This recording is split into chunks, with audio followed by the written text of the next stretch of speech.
Okay, we're on. My name is Wick Smith. I'm president of Biz Tools One Web Design.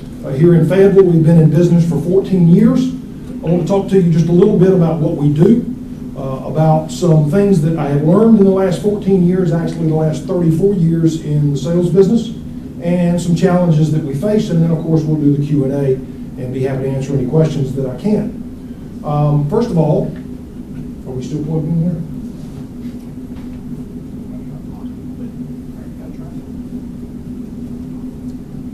Oh, I got it. I'll turn the thing off. I'm sorry. There we go. Okay, you would think Biz Tools One Web Design would do website design. You'd be correct.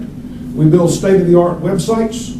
We've probably built over 1,000 websites in our 14 years, playing with different clients, be they private sector, be they nonprofits, governmental, quasi-governmental, educational, all sorts of folks there. Website hosting. We're not a bulk hoster. We are hosting the sites that we do in fact build. For security reasons, we don't typically take over a site from someone else unless we make sure that it's really, really clean. We also provide email hosting, rock solid email hosting. If somebody wanted to get away from Gmail or Yahoo or Hotmail and they wanted to add their domain name, email address, or a set of addresses, we provide a very solid email hosting platform for folks. Search engine optimization. If you build a site, that doesn't mean anybody's going to know that it's out there unless it's in search engines and well placed there. So we provide both on-site and off-site search engine optimization, as well as email distribution. We are a reseller for Constant Contact, and we help folks and build templates for them within Constant Contact and help them with their campaigns to better communicate with their customers. And of course, we provide support and training. We have a training lab in our offices, and we can bring you in and train you up on all the things, including content management systems and the rest that we would provide for a full service provider. Just a little bit about our company. We were founded, as I said, in 2001. I started it out of my home with a computer and a card table and an idea, and nothing else. It was an interesting start. Currently, we have 3 employees and 2 contract workers in our industry, web design. A lot of folks are, they don't want to be in a corporate setting with a dress shirt and answering the phone from 8 to 5. They want to be working from midnight to 8 a.m. and doing whatever else it is they do. And that's fine, as long as they get the work done. So we have 2 almost full-time contract workers doing workforce as well, development in a couple of different arenas. We do have additional resources that we can call on. We don't have critical mass to have in-house social media, branding, those kinds of things, but I've got folks that I can call and partner with to make sure that our customers do get those types of services that are tied closely to website work today. We currently host over 600 domains and that are live and in color, and that brings quite a bit of responsibility with it, and we accept that gladly. Most of our business is here in North Carolina, although we have business in 15 states. Our furthest away is Oregon. We do have a client in Oregon. Some sites that we have built very quickly. The FTCC site we went live last year with. NC Military Business Center. If you've not been on the site, please do. A great site for finding out more information about doing business with the military. They're based here at FTCC, but they cover the state of North Carolina. Community concerts, Hallmark Spa and Pools, Fayetteville PwC. We're in our 2nd iteration of them. We first designed the site for them back in 2003. Airborne Special Ops, this site, and there's a lot more below. Of course, this is just a screenshot. We went live with this one November 11, and that one goes back, I think we're in our 3rd, possibly 4th iteration. We've been with them since 2003. Cumberland County Schools, 3 years ago. We built a site for the school system and all 88 schools, and we host those. You can well imagine there's a lot involved in that, both in training and support and infrastructure and the rest. We're very pleased to be able to show that one off. Weaver Homes, just an example of another private sector site that we've done. Cape Fear Botanical Gardens, we're in our 3rd iteration with them. Been with them a long time. Now, 20 years, I was with Anheuser-Busch Wholesalers in Raleigh and Fayetteville for 20 years prior to starting the web design business. I know you're doing the math, 34 years in business. I started with AB when I was 6, okay? Just to let you know that up front. But what I've learned in dealing with customers, and this is critically important, I think, for anybody that's in business for themselves that is selling anything, whether you're selling to businesses or you're selling to individuals, consumers, whoever you're selling to, you're selling something. and first and foremost is to listen to what the customer wants. We all have a great widget. We all have a great service. We want to break down the door and say, by God, I've got this widget and you need it. Well, we never listen to what the customer wants and what the customer thinks they need. The most powerful question you can ask is to walk in the door to that customer and say, tell me what your objectives are. Tell me what your problems are. Tell me what your issues are. And they'll tell you what they want. They'll tell you what they need. They may be wrong, but at least they've got an idea, and they're the ones with the checkbook. And if you don't listen to what they need first, and you're selling too hard to start, you will have a problem. If you're selling apples and they want oranges, you're backing up. You better figure out a way to get them some oranges if you want to do business with them. I learned that the hard way. Understand the customer's perceived value of what you are selling. When I first started my business, Biz Tools, it was electronic tools for business. I was bringing database analysis and electronic personality profiles and lots of different things, one of which was web design, to businesses and saying, okay, I've got all this entire spectrum of stuff that we can provide for you. And the customers were saying, well, that's really cool, I like that.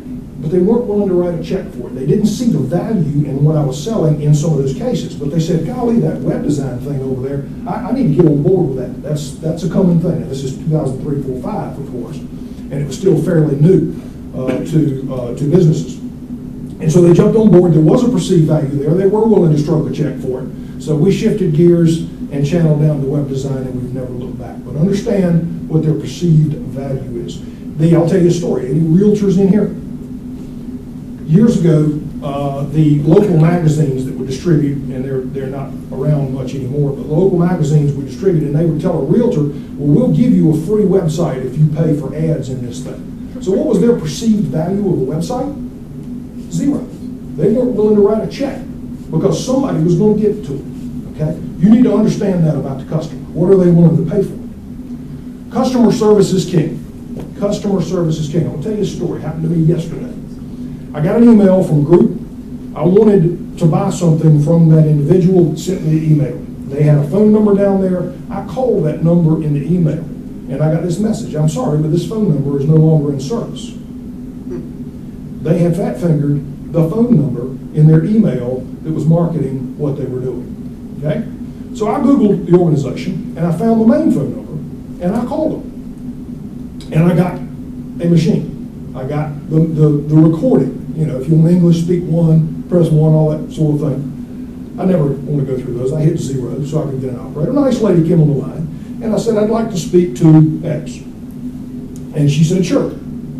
And X came to the phone. Hello? Now, what was my impression of this organization after that little interface? Customer service is king. At the very least, pretend you're glad they called you.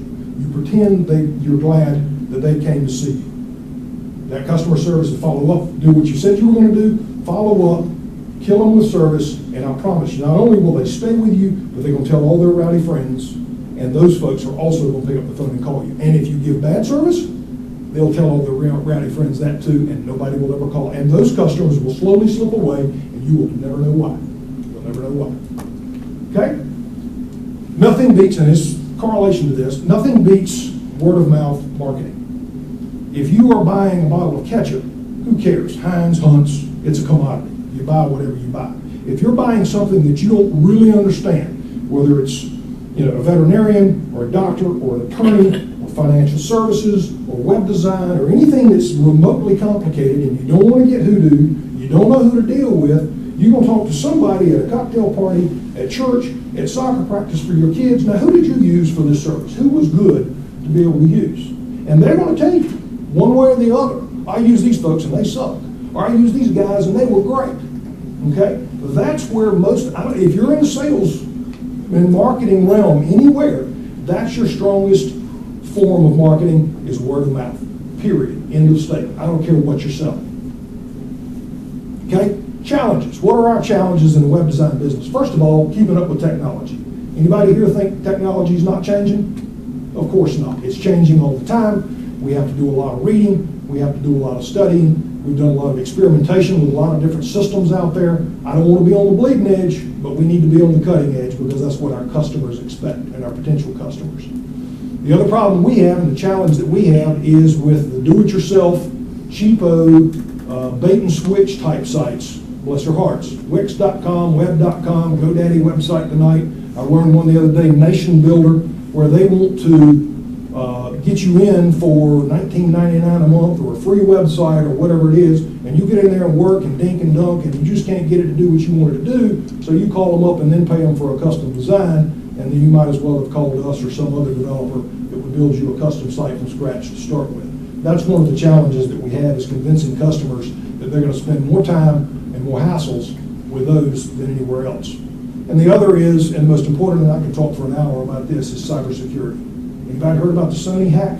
Anybody want to see the new movie Annie that hadn't even been released yet? And they hacked in and they released it on their own, the North Koreans or whoever did it. The Russians, Russian gangs are hacking into sites to use them to get inbound links for other sites, for Viagra or Accutane or whatever. We see a lot of it.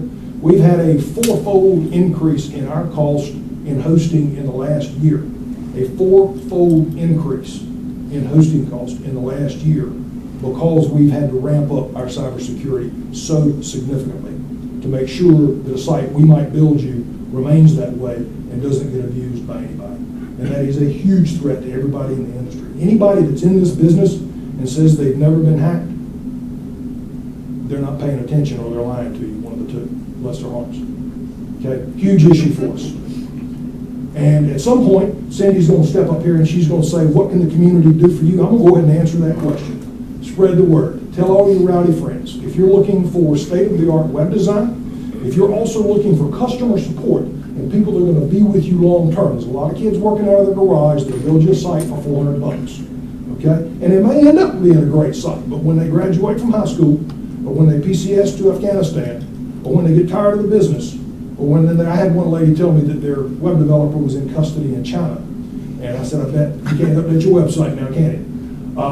If you want somebody that's going to be with you long term and it's going to help you out and help your business grow and help your website grow as technology and your business changes, you call BizTools 1. I do have business cards up here. I am going to take questions at this point. I'm sure there's questions about this industry. Everybody's touches the industry in one way or another as a consumer or as a business. Thoughts, questions? Yes, sir. What's the biggest key in your mind in terms of, if you have a website, to hook people to get them to come to your site? To get them to come to the site? Right, and not just hit that way, but also beyond hits in terms of actually doing business. Well, there is both the internet marketing that you might do, search engine optimization, and things that you do to improve your ranking within Google, Yahoo, and Bing. They're 95% of the search market anyway. And then there's stuff you might do, be it direct mail, radio, whatever else, that would also drive traffic in. I'll touch on just the internet side of things, the search engine side of things. Of all the things that people can do, and there is a long list, and you can get search engines for dummies and you can do all that sort of stuff. But the most important thing is having relevant content in your site that changes regularly. Okay? Google indexes your site today. If they index your site again 3 months from today and it says exactly what it said today, they're going to look at it and say, you're not relevant. You're not keeping your information current. You're not telling people the latest, greatest stuff. Now, if you've got an About Us page or history of the company, that's not going to change every 3 months. That's not going to change every week. But if you've got latest news, frequently asked questions, a portfolio of your clients, anything, any dynamic calendar of events, anything dynamic that is something that is changing on that site regularly. If I had to pick one thing, and it's difficult to do, but if I had to pick one thing, that's one, the most important, and two, the least adhered to by most of my clients. I've got sites that we built 8 years ago, 9 years ago, and it's still got exactly the same content that it did 9 years ago. What do you think Google thinks of those websites? They're not going to index them very well. More importantly, what do you think of the business? I'm sorry? More importantly, what do you think of the business? Yeah, especially if you looked at the site 2 years ago and you went back there today. I call it Christmas trees in July. And if you put stuff out there that is no longer relevant, it sends a signal, albeit a bad signal. Yes, sir. Other questions? Yes, ma'am. What has been your biggest challenge being a small business owner over the last 14 years? Was it startup? Is it qualified personnel, finances? What's been your biggest challenge as a small business owner? You hit it with the second, qualified personnel. I can train somebody, we can train somebody to edit websites. We can train somebody, there's a creative gene on the design side that's a little different. Some of that's intuitive, but we can train people to do a lot of the technical things. I can't train somebody to have that customer service gene. That's somebody that's going to be helpful, somebody that's going to be cheerful, somebody that's going to present a good image to our client base across the spectrum, whoever I have answering the phone, and answering questions and helping people with problems and developing websites. So getting personnel that are customer service oriented is our toughest challenge. Luckily, because we are a very stable business, I pay top rates, quite frankly, for this market, more than top rates for this market, because I don't want them going anywhere. We don't have much turnover at all. And so once I get them and I've got them, we're in good shape. But that is the toughest thing. The technical piece, I can go out and get 50 people with the technical skills, but I can train those technical skills if I have to. Are most of your current employees, are they from the Fayetteville area, or have you had to go out in other parts of North Carolina or outside of the state? John Bias is our projects manager. He's been in Fayetteville for a lot of years. He used to head up the internet division for the Fayetteville Observer, and then they folded the retail portion of their web design, and I hired him, so he's been here a long time. Janie Simons moved here. Her husband was transferred here, a military spouse, so she's new to the area, but from Greensboro, graphic design degree. Most of the folks are living in this area. I have not had to go out and have somebody move to Fayetteville to work here. I sure have not. Been fortunate with that, been blessed. Might have had a question? She already asked it. Okay. Previous question. Okay. It's been All right. What else? Yes, ma'am. So who's your competition around here? There are a couple of design shops, 3 or 4 design shops. 219 Group has elevated. It used to be it was Art Design. It's now 219 Group. They are more of a higher end marketing advertising firm that does some web design. I've actually worked with them. They have worked with me on occasion. They do good work, but again, they're more at the 30,000-foot marketing, where boots on the ground, rubber hitting the road, web design folks. There's a few others that are in that same realm. I think it's Lucky Media that I've seen around. They're more of a marketing firm that happens to also do website design. And I guarantee you I'm going to forget 1 or 2, and I apologize to whomever I'm forgetting if you know one. But there's 3 or 4 in town. There's nobody, I will tell you, there's nobody in North Carolina that I've seen that gets anywhere close to 2 things that we do. One, the broad portfolio that we have of customers and websites that we've had for a long, long time. And number 2, customer service. In our industry especially, a lot of people are into the creative side, the programming side. They need to be off in a dark room somewhere doing their thing. They don't even want to talk to the customers. They don't even want to deal with the customers. And I've got a couple of those, and that's fine. And that's where I have them, because that's where their talent lies. But nobody is going to provide the customer support and the long-term support that we would provide. Nobody does that. We get a lot of folks that come to us, as I said, and I'm not calling names, but I had this person or I had this group that did my website, and I can't get them on the phone, I can't talk to them, they won't update my site. And I'm not speaking specifically of those folks, but others. So there's a lot of shops up in the Raleigh area, Greensboro, Charlotte. What's interesting, I'll talk to a client that might be from Raleigh, and they'll say, and I'll always ask the question, this is a very powerful question to ask as well what is your budget for this project? And sometimes they'll tell you, and sometimes it's a big number, and you try not to laugh, you bite your lip, all that sort of thing. And I'll ask somebody from Raleigh, and they'll say, well, we can't spend more than $10,000 for this website. And because that's their perceived value based on what they hear out of the Raleigh market or the Charlotte market. And I say, well, we're going to beat that number real well. Because we're Southeast North Carolina pricing. I understand what sells here. I understand what people will write a check for. Most people in Fayetteville, if I tell them a website's $10,000, I have to put the panels on them and revive them. Because it's bad sales. So a long answer to a short question. Yes? What are your number 1 and number 2 needs as of today? Number 1 and number 2 needs attention to cybersecurity and attention to cybersecurity. I'm not being cute. I'm telling you point blank. We spend 25% of our time dealing with cybersecurity issues. mainly because not every site that we have, most sites, vast majority of sites we have, don't have financial information. They don't have personal information. They don't have social security numbers. But there are Russian gangs, there are people in India, there are people around the United States that want to try to hack into sites really for two reasons that I see. One is the anal compulsives that just want to be destructive, which I never understand. The other is they want to get in and embed. One of the things you can also do for SEO is get inbound links from other sites into your site. Google sees that as a vote for you. They link to you for some reason. Well, these folks want to embed links in your website hidden so you never see them. They want to be under the radar. But they'll embed links for Viagra or Accutane or whatever it is they're trying to sell to some nondescript site. They'll bury it somewhere, stay under the radar. And we've seen malicious code in our previous servers that we've had to work feverishly to make sure.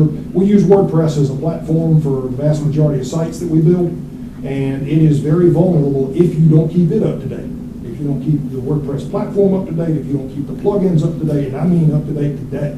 It's like Microsoft. You know, you boot up your PC and it says, hey, updating 10 of 20, 12 of 20, 13 of 20. It's automatically updating your computer, and the vast majority of those are filling security holes.